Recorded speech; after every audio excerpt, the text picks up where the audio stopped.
മോനെ പോളി പടം, അടിപൊളി സൂപ്പർ സിനിമ. ഫസ്റ്റ് ഷോക്ക് തന്നെ കയറിയോണ്ട് ആ ഫസ്റ്റ് എഫക്ട് നമുക്ക് കിട്ടിയിട്ടുണ്ട്. അടിപൊളി സിനിമ എന്ന് പറഞ്ഞാൽ ആദ്യത്തെ ഒരു കഥ പറയുവാണ്. ഫസ്റ്റ് തന്നെ ഒരു കഥ പറഞ്ഞ് തുടങ്ങുവാണ്. അപ്പം ആദ്യത്തെ ഒരു ഹാഫില് കുറച്ചൊരു ഇതുണ്ട്, എന്താ പറഞ്ഞ ഒരു ഫസ്റ്റ് ഹാഫ് നമുക്ക് കുറച്ച് പറഞ്ഞേ പറ്റുള്ളൂ, കാരണം നമുക്കൊരു ബ്രേക്ക് ഇട്ട സംഭവല്ലേ അത്. മോഹൻലാലിന്റെയും അതായത് പൃഥ്വിരാജിന്റെയും ആദ്യത്തെ എന്താണ് എബ്രഹാം ഖുറേഷി, പിന്നെ പൃഥ്വിരാജ് അവരെങ്ങനെ കണ്ടുമുട്ടി സംഭവം അടിപൊളി സസ്പെൻസ് ആയിട്ടുള്ള കാര്യങ്ങളാണ് വെച്ചിട്ട് നല്ല രീതിയിൽ മേക്ക് ചെയ്തിട്ടുണ്ട് കേട്ടോ. അതായത് നോർത്ത് ഇന്ത്യൻ സെറ്റപ്പ്, കേരളം, പിന്നെ വെളിരാജ്യത്തുള്ള സെറ്റപ്പ്, അവിടുത്തെ ഫൈറ്റ് ഒക്കെ അടിപൊളി. കിടു മേക്ക് ഓവർ. ഫൈറ്റ് ഒന്നും പറയാൻ ഒരു രക്ഷയില്ല, അടിപൊളി മേക്ക് ചെയ്തിട്ടുണ്ട്. ദീപക് ദേവ് ആണ് അതിന്റെ ബാക്ക്ഗ്രൗണ്ട് മ്യൂസിക് ചെയ്തേക്കുന്നത്. അടിപൊളി മ്യൂസിക്കിന്റെ കാര്യം പറയാൻ പോകണം. തരിക്കും എന്ന് പറഞ്ഞാൽ ശരിക്കും തരിച്ചിരിക്കും. വിഷ്വൽസ് ആണെങ്കിലും നല്ല, എന്താ പറയുന്ന ഒരു ഹോളിവുഡ് രീതിയിൽ തന്നെ എടുത്തിട്ടുണ്ട്. അടിപൊളി പടം. പിന്നെ നമ്മുടെ ചൈനീസ് മാനിനെ കണ്ടോ? അതിലൊരു സസ്പെൻസ് ഉണ്ട്. നിങ്ങളത് കണ്ടു കഴിഞ്ഞിട്ട് പറയും. നമ്മളിപ്പോ പറഞ്ഞു കഴിഞ്ഞാൽ ശരിയാവില്ലല്ലോ. പിന്നെ ഡ്രാഗൺ മാൻ അത് നമ്മൾ വിചാരിച്ച പോലെ ഒന്നുമല്ല. അതിനൊരു നിങ്ങൾ ആരും വിചാരിച്ച പോലെയല്ല, അത് തികച്ച് വേറൊരു സസ്പെൻസ് ആയിട്ടുള്ള ഒരു വ്യക്തിയല്ലേ. പിന്നെ എന്താ പറയുന്നത്, അവരുടെ ഈ മഞ്ജു വാര്യരുടെ ക്യാരക്ടർ ആണെങ്കിലും അതിനകത്ത് കിട്ടുമായിട്ട് നല്ല ബോൾഡ് ക്യാരക്ടർ കൊടുത്തു. അത്യാവശ്യം നല്ല റോളും വന്നിട്ടുണ്ട്. ഇന്ദ്രജിത്തിനും നല്ല റോൾ വന്നിട്ടുണ്ട്. കുറെ റോളുകൾ അവർക്കൊക്കെ വന്നിട്ടുണ്ട് കാര്യമായിട്ട്. കഴിഞ്ഞ പ്രാവശ്യം ഇട്ടവർക്ക് അത്ര റോളുകൾ ഇല്ല അല്ലെ അവരുടെ. അതായത് സാനിയ ഇപ്പന്റെ അവർക്ക് അധികം റോൾ വന്നിട്ടില്ല. മൂന്നാം ഭാഗത്ത് വിഷ്വൽസ് മാത്രമേ ഉള്ളൂ, ടോക്സ് പോലും കുറവല്ലേ. ടോവിനെ ചുറ്റിപ്പറ്റി കുറച്ച് സസ്പെൻസ് ഉണ്ട്. അതൊന്നും ഇപ്പൊ പറഞ്ഞു കഴിഞ്ഞാൽ നിങ്ങള് ദഹിക്കില്ല. അതുകൊണ്ട് അത് കണ്ടു തന്നെ കാണുക. എല്ലാരും പോയി തിയേറ്ററിൽ പോയി എക്സ്പീരിയൻസ് ചെയ്യാനുള്ള മുതലേ ആണത്. ആരും തിയേറ്ററിന് വെയിറ്റ് ചെയ്യാൻ നിൽക്കരുത്. അടുത്ത പൊളിയാണ് ഇത്.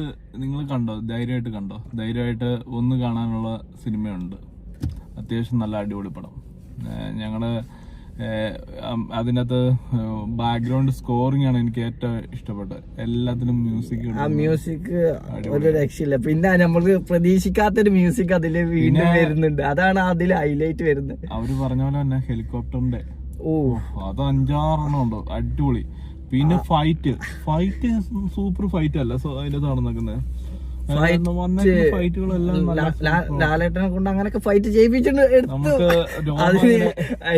അതിന് രാജുവിനെ സമ്മതിക്കണം. ശരിക്കും മോഹൻലാലിനെ ഫോക്കസ് ചെയ്തിട്ടുണ്ട്. ശരിക്കും അതിനകത്ത് ശരിക്കും മോഹൻലാലിനെ കൊണ്ട് ലാലേട്ടനെ കൊണ്ട് രാജു പണിയെടുപ്പിച്ചിട്ടുണ്ട്. മറ്റു സിനിമകളിൽ നിന്നൊക്കെ മാറ്റിയിട്ട് ആളെ കൊണ്ട് തന്നെ കൂടുതൽ വർക്ക് എടുപ്പിച്ചിട്ടുണ്ട്. ഡയലോഗ് ഡെലിവറീസ് അടിപൊളിയാണ്. പിന്നെ അതിന്റെ ഇതല്ലേ ഒരു പറയുന്നുണ്ട് എന്നാ, പാതാളത്തിന്റെ അതിദായകൻ, പിന്നെ സ്വർഗത്തിൽ നിന്നും പുറന്തള്ളപ്പെട്ട ഇരുട്ടിന്റെ രാജാവ് എന്നൊക്കെ പറഞ്ഞു. വരികള് പറഞ്ഞാൽ ഡയലോഗ്സ് കൊടുത്തിട്ടുള്ള വരികൾ പറഞ്ഞാൽ ഒരു രക്ഷയില്ല. അത്യാവശ്യം കിടു സാധനമാണ്. നിങ്ങളൊന്ന് എക്സ്പീരിയൻസ് ചെയ്യാനുള്ള അടിപൊളി പടമാണ് ഇത്. ബോക്സ് ഓഫീസ് ഉറപ്പായിട്ടും കീഴടക്കും. കീഴടക്കി കഴിഞ്ഞു. ഇനി കീഴടക്കാനില്ല. ഇനി എവിടെ വരെ പോകും? ഇതിനിപ്പോ നമുക്ക് പ്രഡിക്ഷൻ മൂന്നാമത്തെ ഭാഗമാണ്. മൂന്നാമത്തെ ഭാഗം ഇനി എങ്ങനെയൊക്കെ എവിടൊക്കെ വരുമെന്നുള്ളത് മാത്രമേ ഉള്ളൂ. ശരിക്കും പറഞ്ഞു കഴിഞ്ഞാൽ മറ്റേ ട്രെയിലറില് കൊറേയൊക്കെ ആൾക്കാര് അത് 3-ലേക്കുള്ളതാണ്. അതെ കൊറേ കാണിച്ചു. ചൈനീസ് എല്ലാം 3-ലേക്കുള്ള ഒരു സെറ്റപ്പ് ആണ് അതിനകത്ത് കാണിച്ചേക്കുന്നത് അല്ലേ. ഇത് ഓൾറെഡി അവര് കാണിച്ചിട്ടുണ്ടോ? 3 ഉറപ്പാണ്. 3 എന്തായാലും വരും.